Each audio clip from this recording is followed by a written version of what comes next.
Good morning and ready to be physixified and let's begin our game of concepts for today.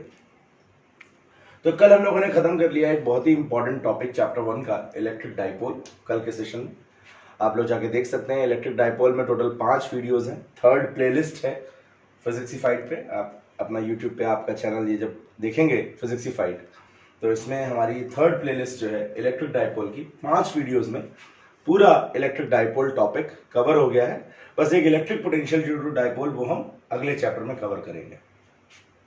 तो आज कुछ NCERT और जो previous year में questions आए हैं डाइपोल पे बेस्ड वो हम इस सेशन में डिस्कस करने वाले हैं। तो एनसीईआरटी के कुछ क्वेश्चंस डिस्कस करेंगे पहले और फिर जो सीबीएसई में आए हैं उनको डिस्कस करेंगे। तो देखो एनसीईआरटी का एक क्वेश्चन है जिसमें हमारे दो चार्जेस हैं। एक चार्ज है हमारा -2.5 into 10 to the power -7 coulomb which is placed at 0, 0, -15 centimetre. और दूसरा चार्ज है +2.5 into 10 to the power -7 coulomb which is placed at 0, 0, +15 centimetre. Digits थोड़ी इधर उधर हो सकती हैं। तो इसमें तुम्हें दो चीजें निकालनी है। पहली चीज क्या निकालनी है? नेट चार्ज निकालना है। Net charge on this system. Number 2 net dipole moment. इसका जो इलेक्ट्रिक डाइपोल मोमेंट है वो निकालना है। अरे भैया समझ में आ रहा है? बहुत ही आसान न्यूमेरिकल है, हद से ज्यादा बच्चों वाली बात हो रही है यहाँ पर। नेट चार्ज की बात कर रहे हैं, जैसा कि तुम्हें समझ में आ रहा होगा इक्वल और अपोजिट चार्जेस हैं, मतलब ये डाइपोल बना रहा है। और किसी भी डाइपोल पर नेट चार्ज हमेशा क्या होता है? डाइपोल पर नेट चार्ज हमेशा 0 होता है। तो जितना नेगेटिव है उतना पॉजिटिव है, मतलब नेट चार्ज का तुम्हें आंसर मिल गया। चाहो तुम वैल्यूज रख के लिख लो और चाहे डायरेक्ट लिख दो, ऐसे नेट चार्ज क्या हो गया? 0 हो गया। अब डाइपोल मोमेंट की बात हो रही है तो डाइपोल मोमेंट क्या होता है भाई? डाइपोल मोमेंट होता है P = Q × 2L। P = क्या होता है? Q × 2L। तो वेक्टर फॉर्म में लिखें तो इसको इस तरीके से लिख देते हैं। तो चार्ज कोई भी एक वैल्यू ले ले, मैग्नीट्यूड अगर हम बात करें तो 2.5 × 10 to the power -7, ठीक है, कूलाम चार्ज है ये। अब ये जो डिस्टेंस है देखो भाई, ये रखा है -15 पे। कहाँ रखा है ये? -15 पे, ठीक है। और ये कहाँ रखा है? +15 पे। तो इन दोनों के बीच की दूरी कितनी हो गई? 30 सेंटीमीटर। तो 12 जो है उसकी वैल्यू हुई 30 सेंटीमीटर। 30 × 10 to the power -2। कोई शक? सेंटीमीटर था, मीटर में कन्वर्ट कर लिया। तो इसको मल्टीप्लाई कर दोगे तो ये क्या आ जाएगा? 2.5 × 30, ये आ जाएगा 75 × 10 to the power -7 और 10 to the power -2, तो ये आ जाएगा 10 to the power -9। तो ये हो जाएगा कूलाम × मीटर। कोई शक? डायरेक्शन जो होती है डाइपोल मोमेंट की वो हमेशा नेगेटिव टू पॉजिटिव होती है। तो बहुत ही आसान न्यूमेरिकल है, बच्चों वाला न्यूमेरिकल है। सिंपली हमें वैल्यू सब्स्टिट्यूट करनी है और निकालना है। एक और ऐसा ही बच्चों वाला न्यूमेरिकल है एनसीईआरटी में, उसमें आपको इलेक्ट्रिक डाइपोल मोमेंट दे रखा है, ठीक है। और इलेक्ट्रिक डाइपोल मोमेंट दे रखा है, मान लो चलो इसी वैल्यू को हम ले लेते हैं 7.5 × 10 to the power -9 coulomb × metre. और इलेक्ट्रिक फील्ड दे रखी है, suppose 5 × 10 to the power 4 newton पर कूलाम। और ये जो डाइपोल है वो कितने एंगल पर रखा है इलेक्ट्रिक फील्ड से वो दे रखा है, सपोज थीटा = दे रखा है 60 डिग्री। तो आपको टॉर्क निकालना है कि डाइपोल पर कितना टॉर्क लग रहा है। तो बहुत ही आसान बात है बच्चों वाली, इसमें सिंपल फॉर्मूला लगा देना हमें, tau = PE sin theta. Tau = क्या लगा देना है? PE sin theta. ये दोनों न्यूमेरिकल बहुत ही सिंपल है, सिंपल फॉर्मूला बेस्ड है। बाकी मैंने आपको वो तो बताया ही है कि स्टेबल इक्विलिब्रियम और अनस्टेबल इक्विलिब्रियम की ओरिएंटेशन डाइपोल में बहुत आती है। या हम डाइपोल को स्टेबल इक्विलिब्रियम की ओरिएंटेशन से अनस्टेबल इक्विलिब्रियम की ओरिएंटेशन में घुमा के ले जाएंगे तो हमें वर्क डन कितना करना पड़ेगा? बहुत आएगा न्यूमेरिकल, ये बहुत आता है। तो इसको तो आप प्रैक्टिस कर ही लें हर हाल में। स्क्रीन पॉज करके नोट कर लें फटाफट न्यूमेरिकल से वाले। तो एक बहुत बड़े न्यूमेरिकल है एनसीईआरटी में जिसमें इलेक्ट्रिक फील्ड जो है वो नॉन यूनिफॉर्म है। नॉन यूनिफॉर्म वाला केस आपने पढ़ा था जिसमें ट्रांसलेटरी मोशन भी होता है और रोटेटरी मोशन भी होता है। तो इसमें इलेक्ट्रिक फील्ड जो है वो नॉन यूनिफॉर्म है। और नॉन यूनिफॉर्म जो है it is uniformly increasing along the z direction. किस डायरेक्शन में बढ़ रही है? z डायरेक्शन में बढ़ रही है और किस रेट से बढ़ रही है? The rate of increasing of electric field is given by rate of increasing of electric field is given by 10 to the power 5 Newton पर कूलाम पर मीटर। मतलब जब हम 1 मीटर बढ़ते हैं, 1 मीटर, तो 1 मीटर बढ़ने पर हमारी इलेक्ट्रिक फील्ड कितनी बढ़ जाती है? 10 to the power 5 न्यूटन पर कूलाम बढ़ जाती है। ठीक है, ये बात समझ आ गई? पर metre on enhancing on moving 1 meter in the direction of electric field, the electric field increases by 10 to the power 5 Newton पर कूलम। बहुत आसान सी बात है। मतलब हम इसको चाहें तो ऐसे लिख सकते हैं dE over dz। dE over dz कितना दे रखा है? 10 to the power 5 दे रखा है न्यूटन पर कूलम पर मीटर। ठीक है भाई, चलो बहुत सुंदर। अब ये कह रहे हैं कि इसका जो डाइपोल मोमेंट है, डाइपोल मोमेंट जो है वो दे रखा है 10 to the power -7 coulomb into metre. एक बात तो मैं बता दूं छोटी सी, कूलाम इंटू मीटर हमेशा ऐसे लिखना, ये मत सोचना कि हम इसे ऐसे लिख देंगे।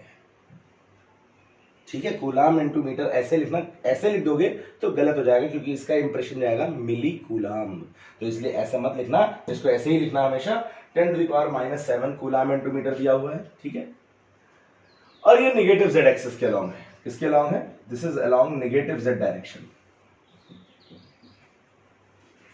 तो you have to find out the net force on the dipole, net force और नेट टॉर्क। तो टॉर्क का इंप्रेशन तुम्हें समझ में आ रहा होगा। इलेक्ट्रिक फील्ड z डायरेक्शन के अलॉन्ग है, डाइपोल में नेगेटिव z डायरेक्शन के अलॉन्ग है, p और e के बीच में एंगल 180 है, tau is equal to p sin 180, तो टॉर्क क्या हो जाएगा? 0 हो जाएगा। बहुत ही आसान बात है। अब मसला है फोर्स का, तो फोर्स के लिए थोड़ा सा हमें डायग्राम बनाना पड़ेगा। डेटा तुमने नोट कर लिया होगा, मैं इधर थोड़ा सा डायग्राम बनाने के लिए इस डेटा को थोड़ा सा इरेज करूंगा। देखो भाई क्या है, क्वेश्चन के अकॉर्डिंग डायग्राम क्या होगा, डायग्रामेटिक रिप्रेजेंटेशन क्या होगा। तो एक्सेस ड्रॉ कर लेते हैं हम लोग इस तरीके से, देखो ये लाइक दिस, और इसको हम z एक्सेस मान लेते हैं। बोलो मान सकते हैं कि नहीं मान सकते हैं? अरे बोलो भैया। तो z एक्सिस के अलॉन्ग हमारी इलेक्ट्रिक फील्ड बढ़ रही है, नॉन यूनिफॉर्म इलेक्ट्रिक फील्ड है, नॉन यूनिफॉर्म इलेक्ट्रिक फील्ड है, और किस रेट से बढ़ रही है? 10 to the power 5 न्यूटन पर कूलम के रेट से बढ़ रही है। और डाइपोल जो है वो कुछ इस तरीके से रखा होगा, नेगेटिव चार्ज ऊपर होगा और पॉजिटिव चार्ज नीचे होगा। तो जो डाइपोल मोमेंट होगा वो नेगेटिव z एक्सिस के अलॉन्ग होगा, वो होगा कि नहीं होगा? कितना होगा? 10 to the power -7 कूलम पर मीटर। तो मैं बताया इलेक्ट्रिक फील्ड की डायरेक्शन जब भी तुम्हें दे रखी हो, ऊपर की तरफ दे रखी है इलेक्ट्रिक फील्ड, मतलब इस तरफ जो है क्या होगा? पॉजिटिव, और इस तरफ जो है वो क्या होगा? नेगेटिव। अंडरस्टूड है ये? अब वो बात अलग है, नॉन यूनिफॉर्म इलेक्ट्रिक फील्ड है तो पॉजिटिव ज्यादा होगा या नेगेटिव कम होगा, दैट इज अनदर थिंग, है ना। बस ऊपर की तरफ इलेक्ट्रिक फील्ड ज्यादा हो रही है, मतलब ऊपर की तरफ चार्जेस का कंसंट्रेशन ज्यादा होगा। ठीक है, तो ऊपर की तरफ इलेक्ट्रिक फील्ड बढ़ती जा रही है। तो अब देखो पॉजिटिव चार्ज पर कितना फोर्स लगेगा। तो मान लो यहां पर इलेक्ट्रिक फील्ड की वैल्यू है E1, कितनी है? E1। तो इस पर जो चार्ज का जो फोर्स लगेगा पॉजिटिव चार्ज पर, क्योंकि ये नीचे भी पॉजिटिव है ये भी पॉजिटिव है, तो इस पर जो फोर्स लगेगा मैं यहां पर बना ले रहा हूं, that will B F1 in this direction. क्योंकि ये पॉजिटिव है ये भी पॉजिटिव है, इलेक्ट्रिक फील्ड के अलोंग फोर्स लगेगा, इस पे कितना फोर्स लगेगा? F1 लगेगा। और F1 की वैल्यू कितनी होगी बोलो? F1 की वैल्यू हो जाएगी QE। बोलो होगी कि नहीं होगी? अच्छा, वेरी गुड। अब निगेटिव पे किधर फोर्स लगेगा? निगेटिव पे इधर फोर्स लगेगा। कितना फोर्स लगेगा? F2 लगेगा। बोलो लगेगा कि लगेगा? तो F2 जो होगा वो कितना हो जाएगा? F2 जो हो जाएगा वो हो जाएगा QE2। बोलो होगा कि नहीं होगा? अब ज्यादा कौन सी इलेक्ट्रिक फील्ड है? नेचुरल सी बात है ये वाली इलेक्ट्रिक फील्ड ज्यादा है, क्योंकि z डायरेक्शन के लॉन्ग बढ़ रही है। तो कितनी बढ़ रही है? तो उसके लिए हम डाइपोल की लेंथ को मान लेते हैं dz। कितना मान लेते हैं? dz मान लेते हैं। और मान लेते हैं यहां पर इलेक्ट्रिक फील्ड की वैल्यू E है, मतलब E1 की वैल्यू हमने क्या ले ली? E। और यहां पर इलेक्ट्रिक फील्ड की वैल्यू बढ़ गई dz डिस्टेंस बढ़ने पर। dz डिस्टेंस जब हम बढ़े इलेक्ट्रिक फील्ड की डायरेक्शन में, तो इलेक्ट्रिक फील्ड की वैल्यू बढ़ गई dE, मतलब ये टोटल कितना हो गई? E plus dE। अरे भैया बात समझ में आ रही है? फिर से सुन लो, ये हमारा जो चार्ज है, यहां पर इलेक्ट्रिक फील्ड की वैल्यू हमने कितनी मान ली? E। अब जब ऊपर जा रहा है तो इलेक्ट्रिक फील्ड बढ़ रही है, बढ़ गई, कितनी बढ़ गई? मान लिया हमने dE बढ़ गई। On moving dz distance along the length of the dipole, the change in electric field is dE। कितनी बढ़ गई इलेक्ट्रिक फील्ड? dE बढ़ गई। तो dE बढ़ गई तो यहां पर इलेक्ट्रिक फील्ड कितनी हो गई? E plus dE। तो जब हम नेट फोर्स निकालेंगे, नेट फोर्स डाइपोल पे निकालेंगे तो जाहिर सी बात है F2 ज्यादा होगा, तो F2 माइनस F1 बोलो होगा कि नहीं होगा, मतलब इस डायरेक्शन में लगेगा नेट फोर्स। F2 कितना हो जाएगा, QE2, QE2 की वैल्यू कितनी है, E प्लस DE है, बोलो है कि नहीं है, माइनस F1, F1 की वैल्यू कितनी है, QE, तो QE से QE क्या हो गया, कैंसिल हो गया, तो ये क्या आ गया, Q इंटू DE, बोलो है कि नहीं है, ये नेट फोर्स हो गया। अब देखो, क्योंकि हमें Q भी नहीं दे रखा है और हमें DE भी नहीं दे रखा है, हमें दे रखा है DE अपॉन DZ, ये जो 10 to the power 5 दे रखा है, ये क्या दे रखा है, rate of change of electric field. Electric field की डायरेक्शन में जब हम 1 मीटर जाते हैं तो इलेक्ट्रिक फील्ड कितनी चेंज होती है, 10 to the power 5, तो ये क्या दे रखा है तुम्हें, DE ओवर DZ दे रखा है, तो यहां पर DZ से मल्टीप्लाई कर दो और DZ से डिवाइड कर दो। अब क्या होगा, Q into DZ, Q into DZ क्या बन जाएगा, Q इंटू डीजेड क्या बन जाएगा, डाइपोल मोमेंट बन जाएगा, बोलो बन जाएगा कि नहीं बन जाएगा।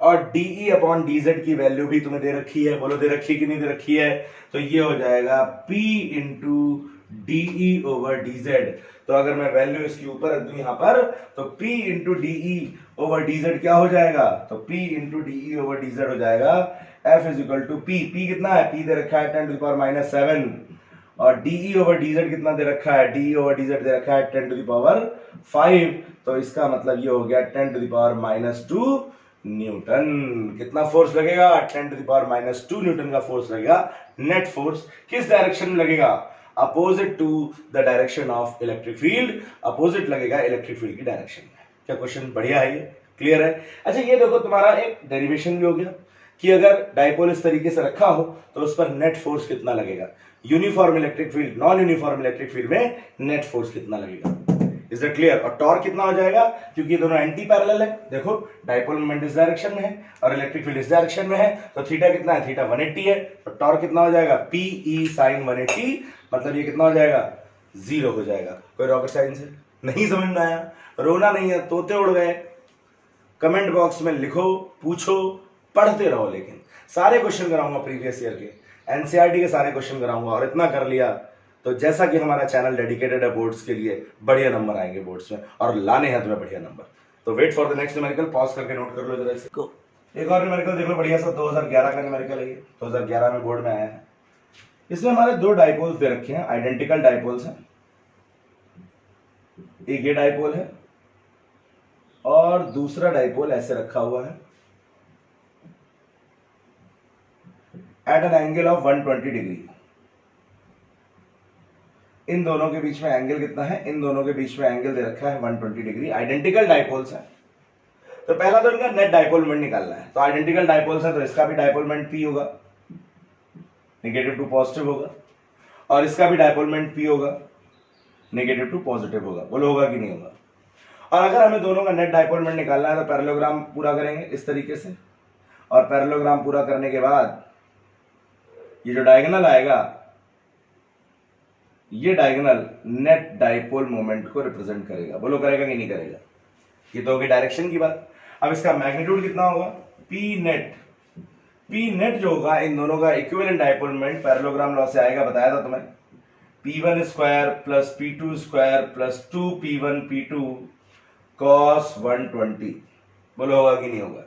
तो ये हो जाएगा अंडर रूट P1 स्क्वायर, बोलो है कि नहीं है, P1 स्क्वायर मतलब P स्क्वायर, P2 स्क्वायर मतलब P square, 2P square cos 120 कितना हो गया, -1/2 हो गया, बोलो हुआ कि नहीं हुआ। 2 से 2 कैंसिल हो गया, P square plus P square 2P square minus P square, ये क्या आ गया, अंडर रूट P स्क्वायर मतलब P। बताया था तुम्हें, पैरेललोग्राम लॉ वेक्टर्स का बेसिक है ये कि जब दो इक्वल वेक्टर्स 120 डिग्री के एंगल पर काम करते हैं तो उनका जो रिजल्टेंट होता है वो उन्हीं के बराबर होता है, बोलो होता है कि नहीं होता है। अरे बोलो भैया, बताया था कि जितने क्वेश्चंस है ना सब एक जैसे हैं यार। फोर्स में तुमने वही पैरेललोग्राम लॉ वेक्टर्स लगाया, इलेक्ट्रिक फील्ड में तुमने पैरेललोग्राम लॉ वेक्टर्स लगाया, अभी आगे तुम मैग्नेटिक फील्ड लगोगे उसमें भी यही पैरेललोग्राम लॉ वेक्टर्स पे बेस्ड क्वेश्चन होंगे। तो जितनी वेक्टर क्वांटिटीज है सेम पैटर्न के क्वेश्चन आएंगे। तो ये तो बात हो गई हमारी नेट डाइपोल मोमेंट के मैग्नीट्यूड की। अब नेट डाइपोल मोमेंट के डायरेक्शन क्या होगा, तो फिर कॉन्सेप्ट दोनों बराबर वेक्टर है, तो जब दो वेक्टर्स बराबर होते हैं तो उनका रिजल्टेंट क्या करता है, बोलो क्या करता है, एंगल को बाइसेक्ट करता है। बिल्कुल सही बात है, मतलब अगर ये 120 है तो ये 60 होगा और ये नीचे वाला भी 60 होगा। अब देखो ये 90 है, ये वाला जो एक्सिस के साथ एंगल बन रहा है, ये 60 है, तो ये कितना बचा, ये बच गया 30 डिग्री। मतलब जो नेट डाइपोल मोमेंट होगा वो एक्स एक्सिस से कितना एंगल बनाएगा, 30 डिग्री बनाएगा। बोलो बनाएगा कि नहीं बनाएगा। चलो भाई, अब न्यूमेरिकल को यहीं पर नहीं खत्म किया उन्होंने कहा कि अगर हम इलेक्ट्रिक फील्ड अप्लाई कर देते हैं along x axis, along positive x axis हम क्या अप्लाई कर देते हैं, इलेक्ट्रिक फील्ड अप्लाई कर देते हैं, तो टॉर्क कितना लगेगा इस रिजल्टेंट डाइपोल पर, ये जो इफेक्टिव डाइपोल बनेगा, इन दोनों का जो रिजल्टेंट बनेगा उस पर टॉर्क कितना लगेगा। तो कोई रॉकेट साइंस नहीं है। देखो भाई, टाउ इज इक्वल टू क्या होता है, टाउ इज इक्वल टू होता है पीई साइन थीटा होता है। तो पी जो है वो ये रहा, ई ये रहा, मतलब दोनों के बीच का एंगल कितना हो गया, 30 डिग्री। तो पीई साइन 30 मतलब ये कितना हो गया, ये हो गया पीई बाई 2। तो टाउ इज इक्वल टू कितना हो गया, पीई बाई 2। बोलो आया कि नहीं आया, बोलो भैया आ गया तो नोट कर लो फटाफट, स्क्रीन पॉज करके अगला क्वेश्चन करते हैं। एक और देखो 2014 का न्यूमेरिकल, एक डाइपोल है, उसकी डाइपोल लेंथ, हाँ डाइपोल लेंथ दे रखी है कितनी, 4 सेंटीमीटर। कितनी रखी है, 4 सेंटीमीटर। और वो डाइपोल इलेक्ट्रिक फील्ड से 60 डिग्री का एंगल बनाते हुए रखा है। इलेक्ट्रिक फील्ड की वैल्यू दे रखी है 10 टू द पावर 4 न्यूटन पर कूलम, और उस पर टॉर्क लग रहा है कितना, 4√3 न्यूटन मीटर।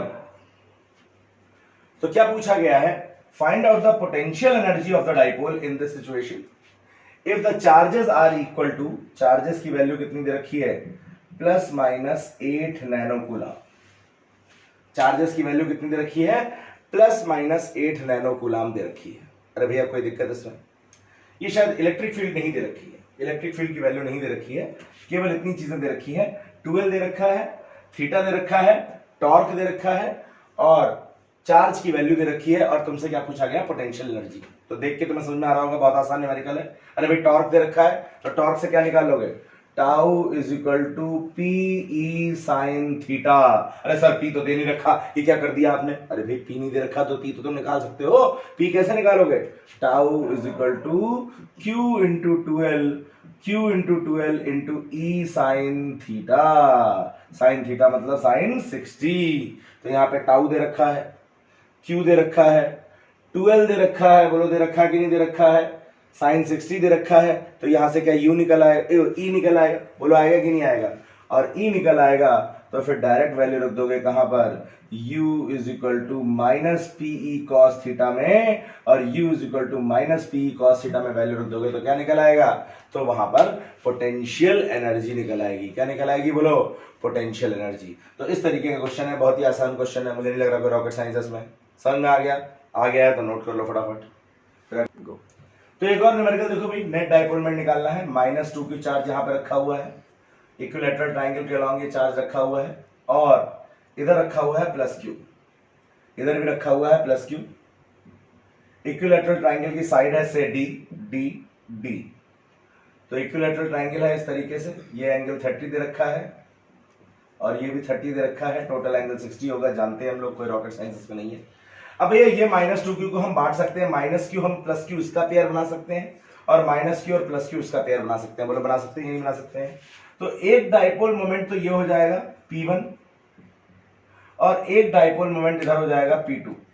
हालांकि दोनों की वैल्यू सेम होगी, अगर हम मॉड लिखेंगे P1 का P2 का, तो मॉड जो होगा दैट विल बी QD, मतलब प्रोडक्ट होता है magnitude of any of the two charges and separation between the two charges. बोलो है कि नहीं है। तो P1 और P2 की वैल्यू आ गई, मतलब दोनों का डाइपोल मोमेंट आ गया। अब क्या है, कोई रॉकेट साइंस थोड़ी है।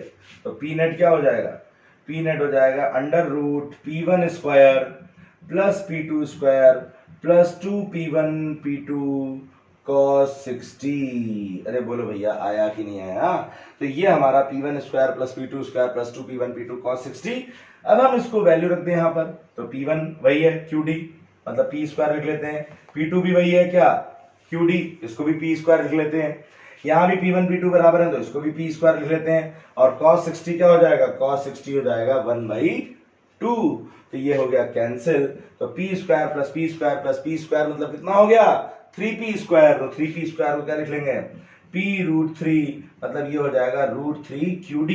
और जैसा कि तुम्हें पता है कि P1 और P2 बराबर है, तो जो इनका रिजल्टेंट होगा वो इनके बीच के एंगल को क्या करेगा, बाइसेक्ट करेगा, मतलब this will be the direction of P along P net लिख लें इसको, along at an angle of 30 degree with both the dipole moment. समझ आया? तो इस तरीके के कुछ क्वेश्चंस हमारे डाइपोल पे रहते हैं। एक दो मिसलेनियस क्वेश्चंस कर लेते हैं इलेक्ट्रिक फील्ड वाले, जरा नोट कर लो इसको। तो देखो एक बहुत बढ़िया क्वेश्चन है एनसीईआरटी में, इलेक्ट्रिक फील्ड में, इलेक्ट्रिक फील्ड का मतलब तुम्हें पता है क्या होता है।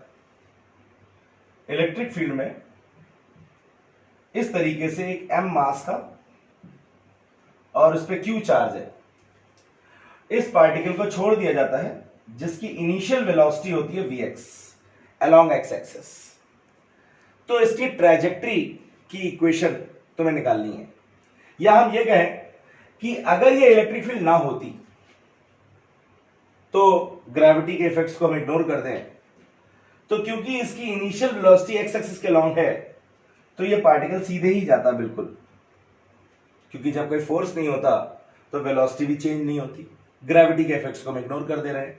अगर ग्रेविटी को मान लेते तो ये पार्टिकल ऐसे आ जाता पैराबोलिक पाथ पे, जैसा कि तुमने पढ़ा है कि हम ऑब्लिक लिए अगर किसी बॉडी को छोड़ते हैं तो वो ऐसे गिरती है पैराबोला में, प्रोजेक्टाइल तुमने किया 11th में।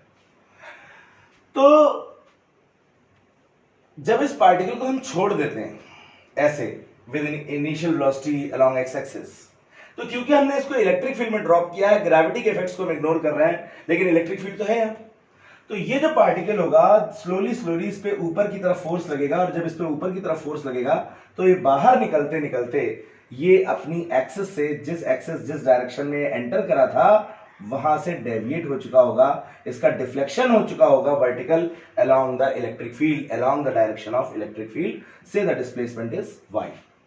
और ये डिस्टेंस तो ये ट्रेवल करेगा ही, horizontal distance that is equal to the length of the electric field, जितने रीजन में हमने इलेक्ट्रिक फील्ड लगा रखी है से L रीजन में लगा रखी है इलेक्ट्रिक फील्ड।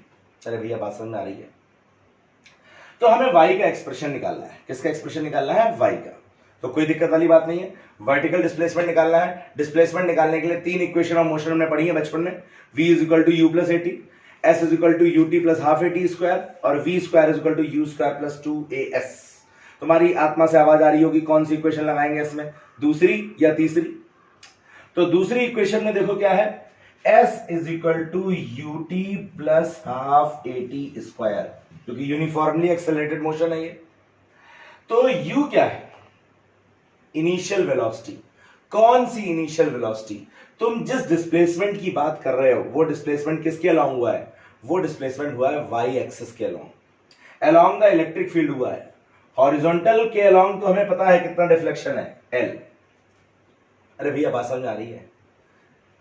हॉरिजॉन्टल डायरेक्शन में कोई एक्सेलरेशन नहीं है, क्योंकि हॉरिजॉन्टल डायरेक्शन में कोई फोर्स काम नहीं कर रहा है। कुछ कुछ प्रोजेक्टाइल वाली सिचुएशन है, प्रोजेक्टाइल में भी यही पढ़ा था तुमने कि हॉरिजॉन्टल डायरेक्शन में कोई एक्सेलरेशन नहीं है, क्योंकि कोई फोर्स नहीं है। एक्सेलरेशन जो होता है वो किस डायरेक्शन में होता है? वर्टिकल डायरेक्शन में होता है। वहां भी वो पैराबोला कवर करता है, यहां भी पैराबोला कवर करेगा। बोलो करेगा कि नहीं करेगा? तो s अगर हम बात करें, ये बात हम कर रहे हैं अलोंग y एक्सिस या along the direction of electric field. तो along the direction of electric field s is equal to U T plus half A T square. तो s की वैल्यू y हो गई। इनिशियल वेलोसिटी हमने दी है x axis के अलोंग, मतलब y एक्सिस के अलोंग इनिशियल वेलोसिटी 0, तो ये क्या हो जाएगा 0, प्लस ये क्या हो जाएगा हाफ ए टी स्क्वायर या ए वाई टी स्क्वायर। कोई शक? ए वाई मतलब acceleration along Y axis, acceleration due to the electric field, और टी जो टाइम लगेगा यहां से यहां तक आने में, क्योंकि यहां से यहां तक आते आते ही इसका वर्टिकल डिफ्लेक्शन कितना हो गया? वाई हो गया। अरे बोलो यार हुआ कि नहीं हुआ? रो क्यों रहे हो?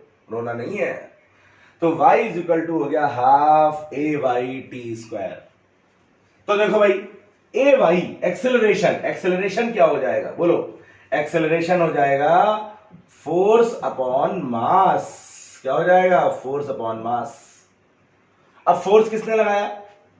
फोर्स लगाया इलेक्ट्रिक फील्ड ने। बोलो लगाया कि नहीं लगाया? तो ये हो जाएगा QE upon m।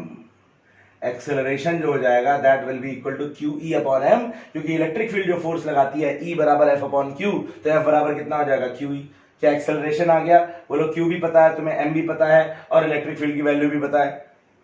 Electric field is E in this direction, sorry positive to negative, electric field इस डायरेक्शन में ये हो जाएगी। अरे बोलो भैया होगी कि नहीं होगी? चलो वेरी गुड। तो AY इज इक्वल टू क्या हो जाएगा? QE upon M। अच्छा, अब बात आती है टाइम की। तो देखो टाइम हॉरिजॉन्टल डिस्प्लेसमेंट उसका हुआ है L, और जितनी देर में उसका हॉरिजॉन्टल डिस्प्लेसमेंट L हुआ है उतनी ही देर में उसका वर्टिकल डिस्प्लेसमेंट कितना हुआ है Y।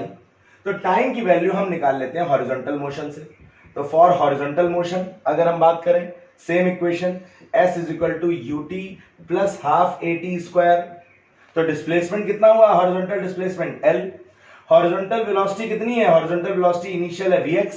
सर वहां पे तो आपने जीरो रखी थी क्योंकि वर्टिकल वेलोसिटी कितनी थी? जीरो थी। तो हॉरिजॉन्टल वेलोसिटी कितनी हो गई? Vx। टाइम कितना लगा? टाइम उतना ही लगा t। मेरे भाई टाइम तो जितना हॉरिजॉन्टल डिस्प्लेसमेंट में लगेगा उतना ही वर्टिकल डिस्प्लेसमेंट में लगेगा। और एक्सेलरेशन कितना है? जीरो। क्यों जीरो है सर? यहां तो आपने लिया था। अरे भाई ये इलेक्ट्रिक फील्ड की वजह से हो रहा था, और यहां पर जब हॉरिजॉन्टल डायरेक्शन में आ रहा है तो हॉरिजॉन्टल डायरेक्शन में इलेक्ट्रिक फील्ड काम नहीं कर रही है, इलेक्ट्रिक फील्ड केवल वर्टिकल डायरेक्शन में काम कर रही है। बोलो कर रही है कि नहीं कर रही है?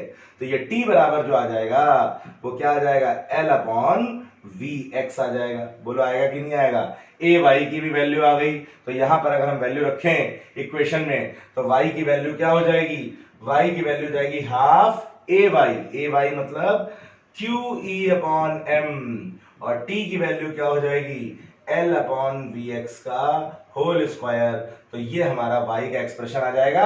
और ध्यान से देखो, this is the equation of a parabola, somewhat representing the equation of a parabola. मतलब जो पाथ होगा, जो ट्राइजेक्टरी होगी इसकी, वो कैसी होगी? पैराबोलिक होगी। अरे भैया बात समझ में आएगी नहीं? एनसीईआरटी का एग्जाम्पल है ये, बढ़िया एग्जाम्पल है, आ सकता है। इस पे बेस क्वेश्चन 2018 में कंपार्टमेंट में आया है। अभी इसके बाद जस्ट मैं तुम्हें कराता हूं, तो नोट कर लो स्क्रीन पॉज करके। तो देखो मिलता जुलता क्वेश्चन आया है 2018 में कंपार्टमेंट में। क्या क्वेश्चन आया है कि एक इलेक्ट्रॉन जो है